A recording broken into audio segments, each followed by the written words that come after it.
The barbell Romanian deadlift. Key to this one is to drive the hips back as far as possible, keeping a vertical shin as you drive your hips forward, squeeze your glutes. Before you begin descending into the lift, it helps to have more of the weight on your heels. That encourages your hips to go back and your knees not to go forward. That's what we want in the Romanian deadlift. We don't want to be loading up through the front of the knees. We also want to make sure we keep our core tight throughout the lift. We do that by bringing our rib cage down. You'll see me readjust on each rep, bring my ribs down again before I push my hips back and descend. The biggest problem with the RDL is when people bend their knees too much and make it more of a squat and less of a hip hinge. The RDL is a hip hinge, so that means the hips go back and the knees don't translate forward much at all.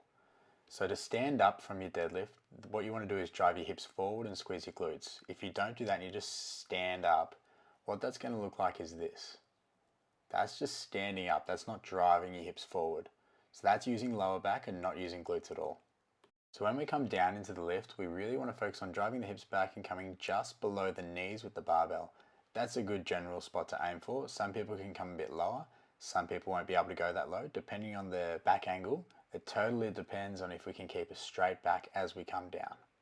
Finally, here's a good example of what will happen if you don't keep your core tight. Your back will arch like that, which means that to stand up, we have to stand up by straightening our lower back. Obviously using our lower back.